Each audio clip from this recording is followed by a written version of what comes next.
सबसे पहले आपको बताएंगे कि रेलवे माली साल 2020-21 के पहले अढ़ाई माह में आमदनी का हदफ पूरा करने में नाकाम। पहले अढ़ाई माह में हुकूमती हदफ से 7 अरब 61 करोड़ रुपए कम आमदनी हुई है, जबकि आमदनी का हदफ 15 अरब 67 करोड़ रुपए मुकर्रर किया गया था। जी हाँ, रेलवे माली साल 2020-21 के पहले अढ़ाई माह में आमदनी का हदफ पूरा करने में नाकाम है। पहले अढ़ाई माह में हुकूमती हदफ से 7 अरब 61 करोड़ रुपए कम आमदनी हुई, जबकि आमदनी का हदफ 15 अरब 68 करोड़ रुपए मुकर्रर किया गया था। इसी हवाले से आपको अपडेट करते चलें कि रेलवे माली साल 2020-21 के पहले अढ़ाई माह में आमदनी का हदफ पूरा करने में नाकाम रही। पहले अढ़ाई माह में हुकूमती हदफ से 7 अरब 61 करोड़ रुपए कम आमदनी हुई है। बिल्कुल आपको बता रहे हैं कि ढाई माह में हदफ से 7 अरब 61 करोड़ कम आमदनी हुई है। जरा ऐसा बताते हैं, आमदनी का हदफ 15 अरब 67 करोड़ रुपए मुकर्रर किया गया था, जबकि महकमा रेलवे सिर्फ 8 अरब 6 करोड़ 41 लाख की जमा कर सका। रेलवे आमदनी हुकूमती हदफ से 48% कम रिकॉर्ड की गई है। रेलवे माली साल 2020-21 के पहले ढाई माह में आमदनी कम हुई है, जबकि महकमा रेलवे में ढाई माह में हदफ से 7 अरब 61 करोड़ रुपए कम आमदनी रिकॉर्ड की गई है। जरा ऐसा बताते हैं, जबकि रेलवे माली साल 2020-21 के पहले अढ़ाई माह में आमदनी का हदफ पूरा ना कर सकी। इस हवाले से मजीद बात करते हैं। सईद अहमद सईद हमारे साथ मौजूद हैं। सईद, बताएगा आमदनी का हदफ क्यों पूरा नहीं कर पाए? जी बिल्कुल, महकमा रेलवे माली साल 2020-21 के पहले अढ़ाई माह में हुकूमती हदफ है वो पूरा नहीं कर सका और अरबों रुपए का नुकसान है महकमा रेलवे को बर्दाश्त है वो करना पड़ा। और रेलवे अदाद-ओ-शुमार के मुताबिक रेलवे को पहले अढ़ाई माह के दौरान 7 अरब और 61 करोड़ रुपए का रिकॉर्ड खसारा है वो बर्दाश्त करना पड़ा, जबकि इन अढ़ाई माह के दौरान जो आमदनी का हदफ था वो 15 अरब और 68 करोड़ रुपए था वो मुकर्रर किया गया। लेकिन रेलवे जो है वो इन अढ़ाई माह के दौरान सिर्फ 8 अरब 6 करोड़ 41 लाख रुपए ही जो है वो कमा सका है, जबकि अगर बात करें रेलवे हुकूमती आमदनी का 48% कम जो आमदनी है वो रिकॉर्ड की गई। और रेलवे के रोजाना आमदनी जो थी हदफ थी वो 196 मिलियन रुपए है वो रखी गई थी, लेकिन रिकॉर्ड के मुताबिक शुमार के मुताबिक रेलवे सिर्फ 100 मिलियन रुपए रोजाना ही जो है वो आमदनी है वो हासिल कर सका। और मुसाफर, गुड्स, मुतफरक कोचेज और सेंट्री की समेत जो दीगर मदाद में रेलवे को अरबों रुपए का नुकसान है वो बर्दाश्त करना पड़ा। और रेलवे ज़राए के मुताबिक मुसाफिरों की मद में रेलवे को 5 अरब 40 करोड़ और 40 लाख रुपए कम आमदनी है इन अढ़ाई माह के दौरान है वो हासिल हुई, जबकि गुड्स सेक्टर में रेलवे को हुकूमती हदफ से जो 1 अरब 65 करोड़ और 81 लाख रुपए कम आमदनी है वो हासिल हुई है। मुतफरक कोचेस की बात करें तो मुतफरक कोचेस की मद में 33 करोड़ और तकरीबन 60 लाख रुपए कम आमदनी है वो रेलवे को इन अढ़ाई माह के दौरान है वो हासिल हुई। और यही कहा जा रहा है ज़राए के मुताबिक कोरोना वायरस के सूरत हाल के बाद भी जैसे ही महदूद ट्रेन ऑपरेशन बहाल किया गया, जिसमें 50 ट्रेनें हैं वो चल रही हैं, उस 50 ट्रेनों के अंदर रेलवे को बढ़ता हुआ जो माली खसारा है वो तकरीबन 7 अरब 61 करोड़ तक है वो पहुंच चुका है। और रेलवे ने है वो हुकूमती हदफ से 48% कम आमदनी है इन अढ़ाई माह के दौरान हासिल की है। सईद अहमद सईद, बहुत शुक्रिया। आगे बढ़ेंगे, आपको बताएं कि कोरोना वायरस ने जहां मुल्क की मईशत को नुकसान पहुंचाया है, वहीं कालीन बाफी से जुड़ी सनत भी बुरी तरह मुतासिर होने लगी है। तफसीलात नबील मलिक की इस रिपोर्ट में।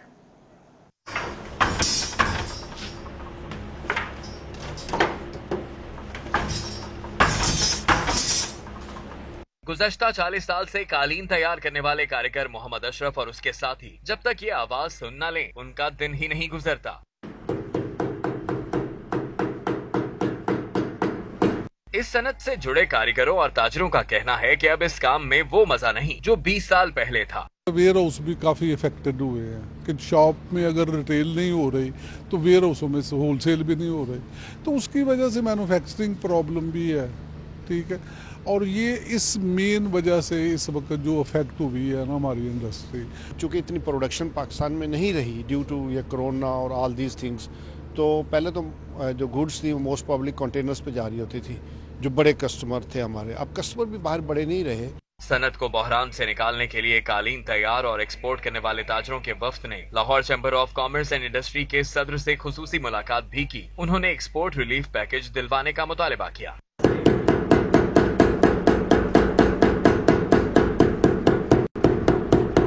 कालीन बाफी की सनत से जुड़े कारोबारी अफराद का ये कहना है कि आलमी सतह पर मुकाबला करने के लिए वो बिल्कुल तैयार हैं। अगर हुकूमत ने उनके साथ ताउन ना किया तो ये सनत आहिस्ता आहिस्ता इख्तिताम पजीर हो सकती है। कैमरामैन अंजुम शहजाद के साथ नबील मलिक, सिटी 42। लाहौर शहर को दरपेश मसाइल की कुछ बात करेंगे। एक बड़ा मसला तजावुजात का है। तजावुजात के खात्मे के लिए हर साल हुकूमत को होश तो आता है, कई प्लान भी सामने आते हैं, लेकिन ये प्लान सिर्फ वक्ती ही होते हैं। शहर भर में तजावजात के खात्मे के लिए जिले इंतजामिया ने कुछ साल कबल हर जोन में ड्राइव थ्रू मार्केट्स का प्रोजेक्ट मुतारिफ कराया था, ताकि सड़कों पर मौजूद रेडियां इन ड्राइव थ्रू मार्केट्स में मुख्तलिफ जगहों पर चली जाएं। सितम जरीफी ये हुई कि ड्राइव थ्रू मार्केट्स में जगह लेने वाले रेडी बानों ने तमाम आर्जी दुकानें किराए पर आगे दे दी और खुद फिर सड़कों पर आ गए। अब सड़कों पर तजावजात की सूरत हाल देख लें। सिर्फ शहर की अहम शाहराह जेल रोड पर वाक़े PIC के साथ लगी रेडियां गिनना शुरू की जाए तो इनकी तादाद 40 के करीब है। मुतलका टाउन का अमला यहाँ इंक्रोचमेंट ऑपरेशन के लिए आता तो जरूर है, लेकिन पहले से इतला होने के बायस रेडियां गायब कर दी जाती हैं, जिसके चशमदीद गवाह शहरी भी हैं। मैं गुजरा तो रेडियां शेडियां लगियां सी, मेरा भी ये प्रोग्राम सी, मैं वापस आके रोटी छोटी खान दा भुख लगी सी, तो मैं आया तो अगे कोई चीज नहीं पता नहीं कारपोरेशन वाले आ गए ने, की मसला हो गया है, रेडियां वाले सारे गायब हो गए। रेडी बानों के मुताबिक टाउन अमला रेडियां ले जाता है तो 500,000 देकर रेडी वापस ले आते हैं, वहीं दोबारा कारोबार शुरू हो जाता है। ले जाते हैं जाइदा 1000 रुपए जुर्माना होता है, 500 रुपए खोती रेडियां देईदा, 1500 दे के दलील हो के इत्थे आ जाईदा, फिर आके ला ली दी है। कई शहरी तो शिकायत करते दिखाई दिए कि इन रेडियों के बायस अस्पतालों के बाहर रश बढ़ जाता है, मरीज लाने और ले जाने में दिक्कत का सामना भी करना पड़ता है। तजावजात एक ऐसा मसला जिसका मुस्तकिल हल कोई हुकूमत भी ना निकाल सकी। मुतलका इदारे भी सिर्फ कागजी और खानापुरी कार्रवाइयों में मसरूफ नजर आ रहे हैं। कैमरामैन उदिल चौधरी के हमरा इमरान यूनस, लाहौर। शहर के बेशतर इलाकों में तजावजात की भरमार है। जिला इंतजामिया के तजावजात के खात्मे के लिए तमाम दावे धरे के धरे रह गए। मुगलपुरा रोड, गड़ी शाहू रोड और मुलहका सड़कों पर तजावजात कायम है। तजावुजात के बायस ट्रैफिक की रवानी भी बुरी तरह से मुतासिर हो रही है, जबकि सड़कों पर कायम तजावुजात ने राहगीरों के लिए भी जगह नहीं छोड़ी है। एक दिन कार्रवाई, दूसरे दिन कार्रवाई के बाद के असरात सामने आ जाते हैं, तजावुजात फिर से कायम हो जाती हैं। शहरियों की जानिब से ये दुहाइयां दी जा रही हैं, जबकि शहर के बेशतर इलाकों में तजावुजात की भरमार है और मुगलपुरा रोड, घड़ी शाहो रोड, मोहल्ले का सड़कों पर तजावुजात ही तजावुजात हैं। तजावुजात के बायस ट्रैफिक की रवानी भी शदीद मुतासिर होती है, जबकि शहर के बेशतर इलाकों में तजावुजात की भरमार है। जिला इंतजामिया के तजावुजात के खात्मे के लिए दावे धरे के धरे रह गए हैं। जी हाँ, मुगलपुरा रोड, गड़ी शाहू रोड और मुलहका सड़कों पर तजावुजात कायम है। तजावुजात के बायस ट्रैफिक की रवानी भी बुरी तरह मुतासिर होती है। सड़कों पर कायम तजावुजात ने राहगीरों के लिए भी गुजरने के लिए जगह नहीं छोड़ी। एक दिन कार्रवाई तो दूसरे दिन तजावुजात फिर से कायम कर ली जाती हैं। शहरियों की जानिब से ये शिकवा किया जाता है। मज़ीद तफसीलात जानेंगे, हमारे साथ मौजूद हैं बसाम सुल्तान। बसाम सुल्तान, बताएगा तजावुजात ही तजावुजात हैं तो एंटी इंक्रोचमेंट की टीमें क्या करती हैं? जी बिल्कुल, शहर के मुख्तलिफ मकामात और इलाकों के अंदर अब तक तजावजात की जो है वो भरमार है। ज़िले इंतजामिया की जानिब से तजावजात के खिलाफ एक दिन एक्शन किया जाता है तो दूसरे दिन तजावजात वापस जो है वो कायम कर लिए जाते हैं। तजावजात के बायस इलाकों के अंदर ट्रैफिक की रवानी जो है उसके अंदर शदीद मुश्किलात का सामना है। गड़ी शाहू रोड, इसके साथ साथ मुगलपुरा रोड और इससे मुलहका जितनी सड़कें हैं वहाँ पर तजावजात की भरमार है। मेरे पीछे आप देख सकते हैं सड़क के ऊपर जो है वो बाइकें लगी हुई हैं। फुटपाथ को जो है वो मुकम्मल तौर पर वहाँ पर भी जो है वो तजावजात हैं। इसके साथ साथ जो सड़क है उसके ऊपर बाइकें खड़ी की गई हैं, रेडियां लगा दी गई हैं, जिसकी वजह से ट्रैफिक की रवानी जो है वो बुरे तरीके से मुतासिर है। अभी तो सुबह का टाइम है तो ट्रैफिक का दबाव जो है वो थोड़ा कम है, लेकिन जिस तरह शाम होती जाती है और इस तरह दोपहर का टाइम होता है तो यहाँ पर ट्रैफिक की जो रवानी है उसके अंदर शदीद मुश्किलात का सामना होता है। राहगीरों के लिए, मुसाफिरों के लिए इस सड़क से गुजरना जो है वो महाल हो जाता है। ज़िले इंतज़ामिया से यही मुतालबा शहरियों की जानिब से किया जा रहा है कि जो तजावजात हैं इनको मुस्तकिल ख़त्म किया जाए ताकि इलाकों सड़कों के ऊपर ट्रैफिक की रवानी को जो है वो मामूल के मुताबिक जारी रखा जा सके। ठीक है बसाम सुल्तान, बहुत शुक्रिया आपका। शहरियों की जानिब से बारहा मुतालबा किया जा रहा है कि तजावजात को हटाया जाए ताकि शहरियों को गुजरने में मुश्किलात का सामना ना रहे, ट्रैफिक की रवानी भी मुतासर ना हो। जबकि खात्मे के दावे तो किए जाते हैं लेकिन उन पर अमल दरामद को यकीनी नहीं बनाया जाता। अगर कॉरपोरेशन की जानिब से एक रोज तजावजात के खिलाफ ऑपरेशन किया जाता है तो शहरियों के मुताबिक ये कहा जा रहा है कि अगले रोज ही रेडियां दोबारा से कायम कर ली जाती हैं, तजावजात दोबारा से कायम कर ली जाती हैं। शहर की मॉडल करार दी गई शाहराह एलओएस रोड के ड्रेन को कवर्स खस्ताहाली का शिकार हो चुके हैं, जबकि जंग आलू ड्रेन कवर्स के बायस इश्तिहारात लगाते और अनजाने में सड़क पार करने अब तक 12 अफराद ड्रेन में गिरकर जाँ बहक हो चुके हैं। जी हां, शहर की मॉडल करार दी गई शाहराह एलओएस रोड के ड्रेन को खस्ताहाली का शिकार हो चुका है, जबकि जंग आलू ड्रेन को आपको बताते चलें कि कवर्स के बाद इश्तिहारात लगाते और अनजाने में सड़क पार करने अब तक 12 अफराद ड्रेन में गिरकर जाँ बहक भी हो चुके हैं। ये बताया जा रहा है कि ड्रेन में गिरने के बाद अब तक 12 अफराद जान की बाजी हार चुके हैं। शहर की मॉडल करार दी गई शाहराह एलओएस रोड के ड्रेन कवर्स खस्ताहाली का शिकार हैं। जंगालू ड्रेन कवर्स के बायस इश्तिहारात लगाते और अनजाने में सड़क पार करने में अब तक 12 अफराद जान की बाजी हार चुके हैं। मामला क्या है, क्यों तवज्जो नहीं दी जा रही, बात करेंगे रात इरशाद हुसैन से। जी राव, बताइएगा। बिल्कुल जी, ये लाहौर शहर की मॉडल शाहराह है एलओएस रोड, जिसको मॉडल करार दिया गया है और इनके निगरान मुकर्रर किए गए हैं असिस्टेंट कमिश्नर। आपको ये बताएं कि इस मॉडल रोड के जो डिवाइडर्स और फुटपाथ हैं उनको पेंट करके खूबसूरत बनाया जा रहा है, वागजार कराया जा रहा है, लेकिन इस रोड का एलओएस रोड का सबसे बड़ा मसला इसकी इसके ड्रेन कवर्स हैं जो कि तब्दील ही नहीं किए जा रहे। आपको बताएं कि तमाम तर जो मुल्तान रोड से लेकर फिरोजपुर रोड तक जो ड्रेन कवर्स दिए गए थे इस नाले को ढांपने के हवाले से, तो वो इस कदर खस्ता हाली का शिकार हैं कि जंग आलूद हो चुके हैं और जगह जगह से आपको स्क्रीन पर भी मनाजिर नज़र आ रहे हैं कि क्या हालत ज़ार है इनकी।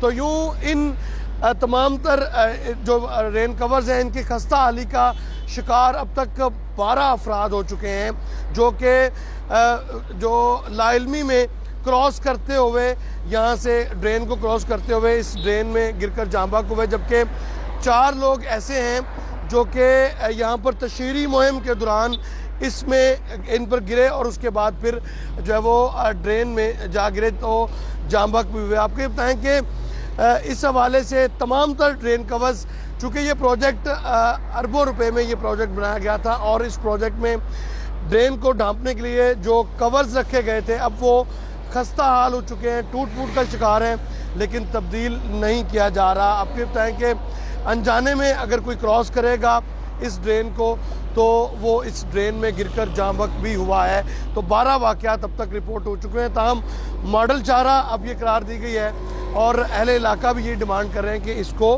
तब्दील किया जाए या फिर कोई और सोल्यूशन जो है वो निकाला जाए। ठीक है राहुल शाद, बहुत शुक्रिया।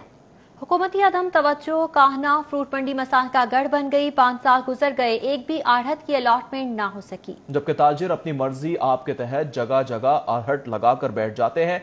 सब्जी और फल मंडी में सिक्योरिटी मसाइल में भी इजाफा होने लगा है, जबकि आए रोज डकैती की वारदातें भी बढ़ती चली जा रही हैं। आड़तियों की जानिब से ये बताया जा रहा है। मजीद ये भी बताया गया कि पीने और वजू के लिए तक पानी मौजूद नहीं है। यूनियन भी अभी तक मसाइल हल करने के बजाय सिर्फ और सिर्फ सो रही है। मजीद तफसीलात जानेंगे, हमारे साथ मौजूद हैं हमारे नुमाइंदे नबील रजा मलिक। नबील, बताइएगा ये मामला हल कौन करेगा? कि मैं इस वक्त फिरोजपुर रोड पर वाक़ई कान्हा सब्जी और फल मंडी में मौजूद हूँ। आज हम यहाँ पर मालूम करेंगे कि इस फल मंडी सब्जी मंडी के क्या मसाइल हैं। हमारे साथ एक आड़ती मौजूद, हम उनसे जानते हैं। उमर भट्ट साहब, आप बताइए, आप कितने अरसे से मंडी में कारोबार कर रहे हैं? सर, मुझे इस मंडी में आए हुए कुछ 4 साल हुए हैं।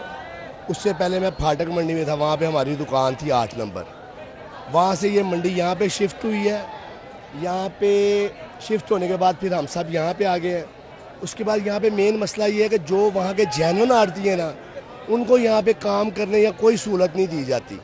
जो बाहर से लोग आते हैं वो अपनी मर्जी से यहाँ पे आके काम कर लेते हैं, फट्टे रख लेते हैं, जिसका जो दिल करता है वो करता है। ये सारे मसाइल किसकी देखना जिम्मेदारी है और इसको क्यों नहीं अभी तक देखा गया? सर, इसको देखना तो गवर्नमेंट की ही जिम्मेदारी है इस मसले को, क्योंकि गवर्नमेंट ने मसला हल करना ना इसका। उसके अलावा यहाँ पे जो यूनियन है उनका है दूसरा कि वो इस मसले का हल करेगी। बाकी ये गवर्नमेंट की जिम्मेदारी है, उन्होंने करना। आप लोग तो बड़े अरसे से यहाँ पे जो है, पहले आप वहाँ पर मंडी लगाई थी, फिर अब यहाँ पे शिफ्ट हो गए, इतने सालों से काम कर रहे हैं। तो ये सब लोग जो गैर कानूनी यहाँ पर बैठे हैं वो कहाँ से आए हैं, उनको कैसे अलॉटमेंट मिल गई? सर, अलॉटमेंट तो यहाँ पे अभी हुई कोई नहीं है ना, गवर्नमेंट ने कोई अलॉटमेंट नहीं की। यहाँ पे ये है कि जिसका जो बंदा जितना ज़्यादा ताकतवर है वो अपना उस हिसाब से यहाँ पे आके फट्टा लगा लेता है और काम करता है। जो जैनवन यहाँ के जो जैनवन मंडी के आड़ती थे ना, उनको मसाइल ही मसाइल है। वो जब फट्टा रखते हैं तो यहाँ पे कई चौधरी निकल आते हैं, उनको काम नहीं करने देते। जो बहुत शुक्रिया बात करने के लिए। यहाँ पर कुछ और भी लोग मौजूद हैं, उनसे बात करते हैं। आप बताएं इस मंडी की। ठीक है नबील, बहुत शुक्रिया आपका। वजीर आला पंजाब सरदार उस्मान बुज़दार से वजीर लाइव स्टॉक हसनैन बहादुर की मुलाकात हुई है।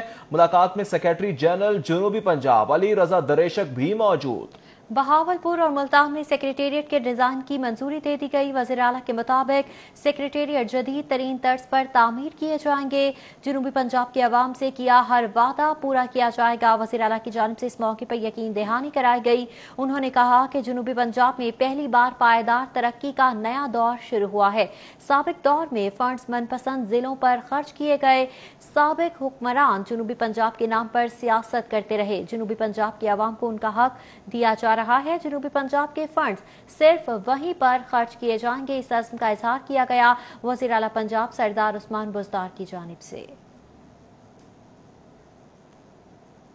वापस आएंगे इस ब्रेक के बाद, हमारे साथ रहिए। Welcome back. खबरों का सिलसिला आगे बढ़ाएंगे। पाकिस्तान में निजामी हुकूमत से अवाम रो रही है। सिराजुल हक कहते हैं नौजवान डिग्रियों को जलाने पर मजबूर है। कौम मायूसियों का शिकार हो चुकी है। सेनेटर सिराजुल हक ने तकरीब से खिताब में कहा कि किसान, काश्तकार, शहरी महंगाई का शिकवा करते नजर आते हैं। लोगों के पास फीसें और बिल जमा करवाने तक के पैसे अब नहीं रहे।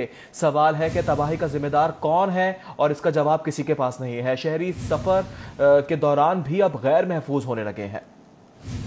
पाकिस्तान में जो निजाम मुसल्लत है,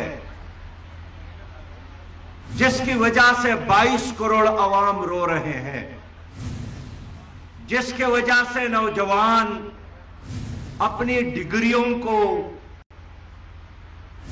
चौक और चौराहों में जलाने पर मजबूर है, जिसकी वजह से पूरी कौम इस वक्त एक मायूसी से दो चार है। हर कोई कहता है कि महंगाई है, हर कोई बेरोजगारी का रोना रो रहा है। किसान, काश्तकार, मजदूर सारा दिन मेहनत करके खुद और वो उनके बच्चे भूखे सोते हैं। आम पाकिस्तानी के लिए अब जेब में बिजली के बिल अदा करने के लिए पैसा नहीं है, बेटे के स्कूल फीस अदा करने के लिए पैसा नहीं है, और पैसा पाकिस्तान का जो रुपया वो इतना गिर गया है कि अफगानिस्तान, भूटान, श्रीलंका, ये छोटे छोटे गरीब ममालिक भी वो हमसे आगे निकल गए। अब सवाल यह है कि इस तमाम तबाही और बर्बादी का जिम्मेदार कौन है? हमारे सड़कें अब महफूज नहीं है, हमारे बच्चे अब महफूज नहीं हैं, हमारी बच्चियां महफूज नहीं हैं, हमारी इज्जत महफूज नहीं है, हमारे बॉर्डर्स महफूज नहीं हैं, और हर कोई यही सोचता है कि पता नहीं कल जब हम उठेंगे तो कौन सा बड़ा वाक़या और हादसा रुनमा हुआ होगा। लाखों पाकिस्तानी नौजवान जो रोजगार के साथ अब बेरोजगार हो गए, कौन जिम्मेदार है? ताने से जहां तानेदार होता है, जहां हमारी पुलिस होती है, जो आपके हिफाजत के लिए है, जो आपके जेब के टैक्स से उनको तनख्वाहें मिलती है, इंसान सांप और बिच्छू। पीडीएम की हुकूमत मुखालिफ तहरीक ऐवान वजीर आजम ने वजीर आला पंजाब को अपनी पार्टी के अरकान असेंबली से राब्ता बढ़ाने और उनके तहफ्फुज़ात दूर करने की हिदायत कर दी है। जी हाँ, इस हवाले से आपको बताते चलें कि वज़ीर आला की जानिब से हिदायत जारी की गई हैं। अपोजिशन की तहरीक के पेश नज़र हुकूमती ऐवान में हलचल मच चुकी है। क्या हिदायत दी गई हैं, जानेंगे अली अकबर से। जी अली। जी, पीडीएम की जानिब से हुकूमत मुखालिफ तहरीक के ऐलान के बाद जो है हुकूमत भी कुछ मुतहरिक दिखाई दे रही है। वज़ीर आज़म इमरान खान की जानिब से वज़ीर आला पंजाब सरदार उस्मान बुज़दार को ये टास्क दिया गया है कि वो अपने अरकान असम्बली से राब्ते बढ़ाएं और उनके साथ जो है वो उनको एतमाद में लिया जाए और ख़ास तौर पर इस तहरीक के हवाले से जो है उनको जो है एतमाद में लिया जाए और उनके अगर कोई तफसात या खदशात हैं तो उनको फौरी तौर पर जो है वो दूर किया जाए। उसके साथ साथ जो हुकूमत के इत्तेहादी जमातें हैं उनके साथ भी अपने ताल्लुकात जो है वो पहले से ज़्यादा बेहतर किए जाएँ, ताकि अगर हुकूमत मुखालिफ तहरीक जो है वो ज़ोर पकड़ती है तो इनके इत्तेहादी जो है वो उनके साथ खड़े रहें और उनके कोई तफसात या खदशात ना हो। इसी तरह जो अरकान असम्बली हैं जिनका ताल्लुक हुकूमती जमात से है उनके भी तफसात दूर किए जाए और खासतौर पर उनके हल्कों में अगर डेवलपमेंट काम होने वाले हैं तो उनको फौरी तौर पर शुरू करवाया जाए। ठीक है, मुलाकातें करेंगे। बहुत शुक्रिया तफसीलात साझा करने के लिए अली अकबर। वज़ीर आला पंजाब सरदार उस्मान बुज़दार का कहना है कि लूटमार की सियासत करने वालों की जमीन तंग हो चुकी है। पहली बार बड़े लोगों को एहतसाब के कटहरे में खड़ा किया है। वज़ीर आज़म ने करप्शन के बुतों को पाश पाश कर दिया। वज़ीर आला पंजाब उस्मान बुज़दार ने कहा कि करप्ट अनासिर का एहतसाब तहरीक इंसाफ का मंशूर है। हुकूमत मंशूर से 1 इंच भी पीछे नहीं हटेगी। लूटमार का दौर अब कभी वापस नहीं आएगा। यह भी कहा कि वजीर आजम की क़यादत में पाकिस्तान असल मंजिल पाएगा। वज़ीर पंजाब की जानिब से इन ख्यालात का इजहार किया गया और कहा कि करप्ट अनासिर का एहतसाब तहरीक इंसाफ का मंशूर है।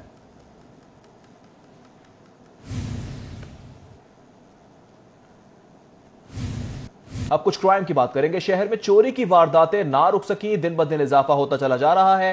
फैसल टाउन में घर के बाहर से शहरी की मोटरसाइकिल चोरी हो गई। मोटरसाइकिल चोरी की सीसीटीवी फुटेज सिटी 42 को मौसूल हो गई। फुटेज में चोर को ताला तोड़कर मोटरसाइकिल ले जाते देखा जा सकता है। पुलिस मुकदमा दर्ज करने के बावजूद मुलजम गिरफ्तार न कर सकी। मुलजमान को गिरफ्तार करके मोटरसाइकिल बरामद की जाए, शहरी की जानिब से ये मुतालिबा किया जा रहा है। पुलिस क्यों अब तक कार्रवाई करने में नाकाम रही, जानेंगे फाहद भट्टी से। जी फाहद, बताइएगा। शहर भर में चोरी की वारदातें दिन ब दिन बढ़ती जा रही हैं, मगर पुलिस की जानिब से इन जराइम पेशा अफराद के खिलाफ कोई मौसर हिकमत अमली नहीं बनाई जा रही।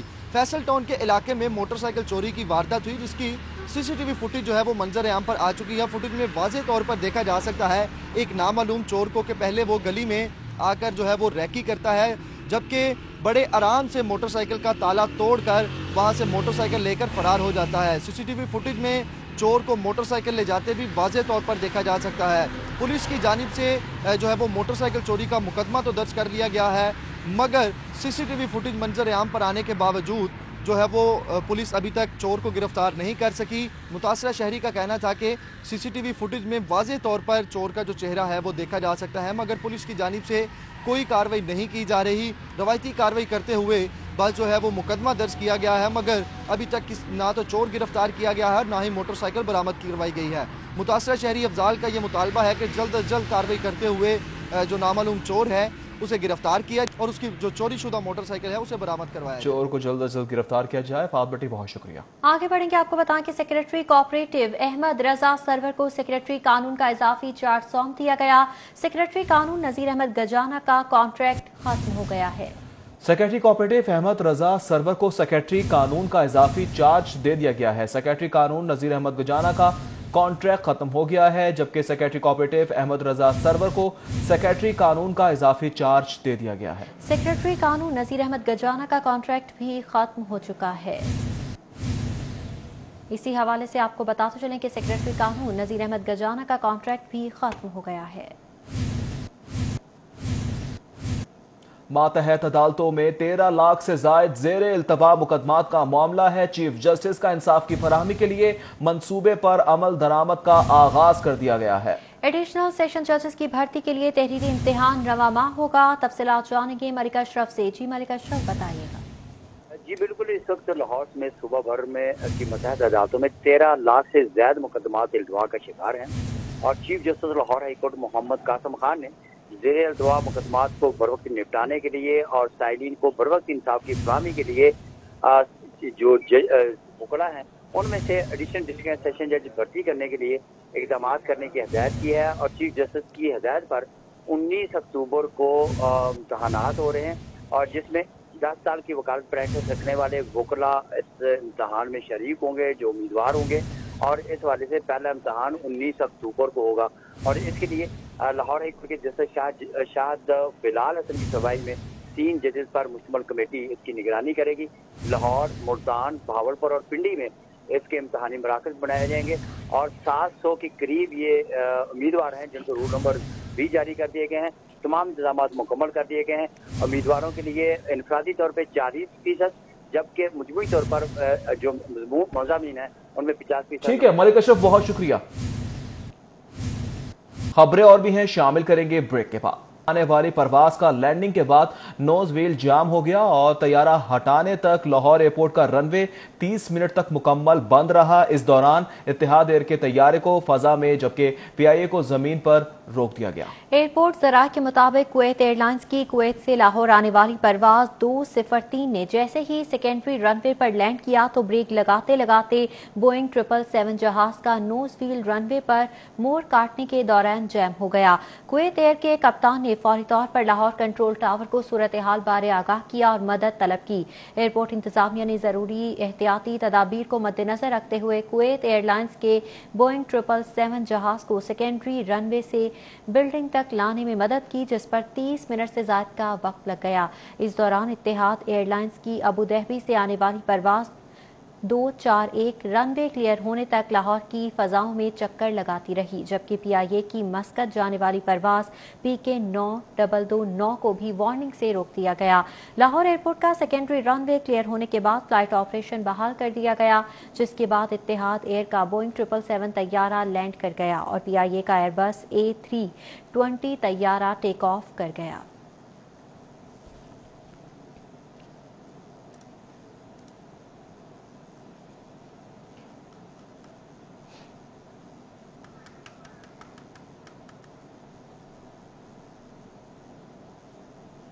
लाहौर शहर में सब्जियों की कीमतें आसमान से बातें करने लगी। टमाटर 150 रुपए फी किलो जबकि प्याज और आलू 75 रुपए फी किलो में फरोख्त होने लगे। बिल्कुल, सब्जियों की कीमतें आसमान से बातें करने लगी हैं, जबकि टमाटर भी महंगा हो गया है और साथ ही साथ प्याज आलू के रेट भी नीचे आने का नाम नहीं ले रहे। 75 रुपए फी किलो बताए जा रहे हैं, जबकि टमाटर के रेट 150 रुपए फी किलो तक जा पहुंचे हैं। मजीद जानेंगे जिशान सफदर से। जी जिशान, बताइएगा। जी बिल्कुल, लाहौर शहर में सब्जियों की कीमतें आसमान से बातें करने लगी हैं और इस वक्त मुख्तलिफ जो सब्जियां हैं उनकी कीमतें आसमान को छू रही हैं। ख़ास तौर पे बात की जाए टमाटर की तो टमाटर इस टाइम मार्केट में सबसे महंगा बिक रहा है। इस वक्त 150 रुपये फ़ी किलो के हिसाब से फ़रोख्त किया जा रहा है। इसके साथ साथ मटर की बात की जाए तो मटर 200 रुपये फ़ी किलो के हिसाब से फ़रोख्त किया जा रहा है, जबकि आलू जो कि रोज़मर्रा इस्तेमाल किया जाता है आलू की कीमत 70 रुपये फ़ी किलो के हिसाब से बताई गई है, जबकि प्याज की कीमत भी 70 रुपये फ़ी किलो के हिसाब से बताई गई है। जो दीगर सब्जियां जिसमें भिंडी 60 रुपये किलो, गोभी 70 रुपये किलो, बैंगन 30 रुपये किलो और इसके साथ साथ लहसुन 200 और अदरक 600 रुपये फ़ी किलो के हिसाब से फ़रोख्त की जा रही है। इस वक्त शहरी जो सब्जियां खरीद रहे हैं इनसे हम बात करते हैं, इनसे हम जानते हैं। आप मुझे बताइएगा सब्जियों के रेट्स को आप किस तरह से देखते हैं? इतनी ज़्यादा रेट्स होते जा रहे हैं, टमाटर इतना महंगा हो गया है, दीगर जो सब्जियाँ वो महंगी हो गई हैं, क्या कहेंगे? सर ये तो गवर्नमेंट को नोटिस लेना चाहिए कि इतनी महंगी सब्जियां क्यों फ़रोख्त हो रही हैं बाज़ार में, और मंडी से भी रेट चेक करने चाहिए। ज़ाहिर बात है जो दुकानदार हैं वो तो मंडी से सामान लेकर आते हैं, उनसे पूछा जाता है, वो कहते हैं कि जी मंडी से चीज़ इतने की मिली है। तो ये गवर्नमेंट को चाहिए कि मंडी से भी नोटिस ले और बाज़ारों को भी चेक करे। जी बिल्कुल, बाज़ारों को भी चेक किया जाए, मंडी में भी नोटिस लिया जाए, जहाँ पे ऑक्शन होती है ऑक्शन को भी मॉनिटर किया जाए। तो ठीक है जिशान, बहुत शुक्रिया। हाजिर होंगे इस ब्रेक के बाद। नून मरियम नवाज का 16 अक्टूबर को जलसा। मरियम नवाज रैली की सूरत में जलसे के लिए जाती उम्रा रायगंज से रवाना होंगी। इसी हवाले से आपको बताते चलें कि नायब सदर मुस्लिम लीग नून मरियम नवाज का 16 अक्टूबर को जलसा होने जा रहा है। जी हाँ, जलसा होने जा रहा है। मरियम नवाज जाती उम्रा से रैली निकालेंगी, जबकि आपको बता रहे हैं कि मुस्लिम लीग नून की तंजीम के अहदेदार अरकान असेंबली उनके हमरा ही जाएंगे। मरियम नवाज के काफिले का पहला पड़ाव शाहदरा चौक में होगा, जबकि शाहदरा चौक में गजाली भट्ट मलिक रियाज काफिले का इस्तकबाल भी करेंगे, जबकि मरियम नवाज का इमाम कॉलोनी मुरीदके में शेखुपुरा तंजीम इस्तकबाल करेगी। जबकि ये भी बताया जा रहा है कामोनकी से गुजरावाला तक कमेटियों की निगरानी खुरम दस्तगीर करेंगे। ये भी बताया गया है कि सदर नून लीग लाहौर परवेज मलिक, ख्वाजा इमरान नजीर भी गुजरावाला जाएंगे। मुस्लिम लीग नून की नायब सदर मरियम नवाज का गुजरावाला का जलसा है, जबकि गुजरावाला डिवीजन के पार्टी अहदेदार तंजीम के आगाह भी करेंगे। सूरज की तपिश बरकरार, आज भी पारा 35 जाने का इम्कान है। अक्टूबर भी गर्म गुजरने का, नवंबर में मौसम सर्द हो जाएगा। जी हाँ, मौसम सर्द हो जाएगा। नवंबर में इस हवाले से इम्कानात जाहिर किए जा रहे हैं। सूरज की तपिश बरकरार है। आज भी पारा 35 डिग्री तक जाने के इम्कानात जाहिर किए जा रहे हैं। महकमा मौसमियात की जानिब से क्या कहा गया, जानेंगे सादिया खान से। जी सादिया। आज भी सूरज आबोताब के साथ अपनी तपिश ज़मीन पर डाल रहा है और टेम्परेचर जो है वो वाज़ेह तौर पर महसूस हो रहा है कि काफ़ी ज़्यादा है। तो आज दिन के औकात में महकमा मौसमियात की जानिब से कहा यह जा रहा है कि लाहौर का दर्जा हरारत 35 तक जाने का इम्कान है और इसके साथ साथ कहा यह जा रहा है कि शुमाल मगरबी हवाओं का रुख पंजाब की जानिब हुआ है, जिसकी वजह से आने वाले दिनों में लाहौर के मौसम में कुछ तब्दीली रुनमा होगी। तो रात के औकात में टेम्परेचर में कमी देखने में आई है। रात का दर्जा हरारत जो है उसमें तकरीबन वो 20 से 23 के दरमियान रहता है, जिसकी वजह से खुनकी का एहसास होता है। तो इसी तरह से कहा यह जा रहा है कि नवंबर का आगाज जो है वो अच्छे मौसम के साथ होगा। टेम्परेचर में वाज़ेह तौर पर कमी हो जाएगी। दिन और रात का टेम्परेचर जो है उसमें कमी की वजह से सर्दियों का आगाज होगा। फिर वक्त जो है अक्टूबर का महीना गर्म और टेम्परेचर जो है वो तकरीबन इसी तरह से 32 से 35 के दरमियान रहने का इम्कान है। अक्टूबर के वस्त में हो सकता है कि बारिशों की वजह से कुछ मौसम में बेहतरी आए, लेकिन फिर वक्त महकमा मौसमियात की जानिब से कहा यह जा रहा है कि कुछ अच्छी बारिशें जो हैं वो पंजाब में दिखाई नहीं देती हैं, जिसकी वजह से गर्मी का राज अक्टूबर के एंड तक बरकरार रहेगा। ठीक है सादिया, बहुत शुक्रिया। आगे बढ़ेंगे, आपको खबर दें। सेकंड 11 कौमी T20 टूर्नामेंट के चौथे रोज कजाफी स्टेडियम में खैबर पख्तूनख्वा ने सिंध को 126 रन का हदफ दे दिया। इस वक्त बैटिंग जारी है, मजीद तफसीलात जान लेते हैं हाफिज शहबाज से। जी हाफिज शहबाज। हम कदाफी स्टेडियम में मौजूद हैं। यहाँ पे सेकंड 11 कौमी T20 टूर्नामेंट के सिलसिले में आज मैच खेला जा रहा है खैबर पख्तूनख्वा और सिंध की टीमों के दरमियान।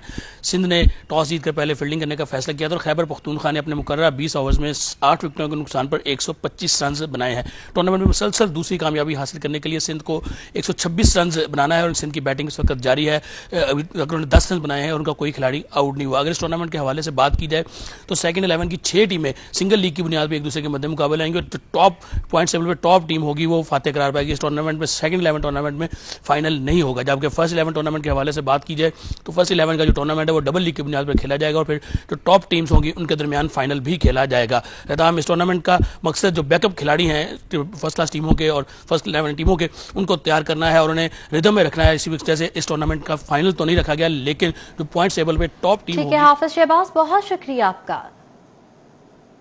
नवाबपुरा के रिहायशियों का जमात इस्लामी के रहनुमाओं के लिए इस्तकबालिया का एहतमाम अहमद सलमान बलोच हाफिज रिजवान के एजाज में किया गया। अहवाल जानेंगे फरहान यामीन से। जी फरहान, अपडेट कीजिएगा। जी बिल्कुल, इस वक्त नवाबपुरा इचरा में मौजूद हूँ जहाँ पर जमात इस्लामी यूथ विंग की जानिब से एक तकरीब का एहतमाम किया गया था, जिसमें नई आने वाली यूथ ने जो जमात इस्लामी यूथ विंग है उसे ज्वाइन किया है और जो ज्वाइनिंग दी है वो PP 160 के अमीर जमात इस्लामी अहमद सलमान बलोच की मौजूदगी में दी है। मेरे साथ अहमद सलमान बलोच मौजूद है। सलमान भाई, बहुत सारे लोग हैं जिनका ताल्लुक जो हमारी मिनॉरिटी है उनसे है और वो भी अगर चाहते हो कि हमने जमात इस्लामी ज्वाइन करनी है तो उसका क्या तरीक़ेकार है, उनके लिए क्या अलायाम है, विंग अलग है या यूथ एक ही है? जी बहुत शुक्रिया। आपको मालूम है कि कोरोना वबा के अंदर जहाँ पे जमात इस्लामी के कारकुनान ने बेहतरीन अंदाज में काम किया और ये जमात इस्लामी का खासा है कि वो दावती हवाले से, सियासी हवाले से, खिदमत के हवाले से, तरबियत के हवाले से जहाँ पे राब्ता रखती है। ये वो नवाबपुरा का इलाका है कि जहाँ पे दिहाड़ीदार बड़ी तादाद में रहते थे, जिनको रोज़ाना की बुनियाद पर जमात इस्लामी के कारकुनान कि जिसमें हाफिज रिजवान साहब, मलिक रफ़ाकत साहब, ग़ुलाम शबीर साहब, उनकी क़ियादत में यहाँ पे सामान जो है वो पहुँचता था। आज इन्होंने यहाँ पे अपने नौजवानों ने जहाँ पे JI यूथ का अब यूनिट भी बनाया और यहाँ पे उन्होंने शमूलियत का जहाँ पे शिरकत की है। मैं समझता हूँ कि ये तमाम वो अफराद हैं कि जो इस वक्त महंगाई से। ठीक है फरहान यामीन, बहुत शुक्रिया। न्यूज़ स्टूडियो से फिलहाल इतना ही। देखते रहें सिटी पॉइंट।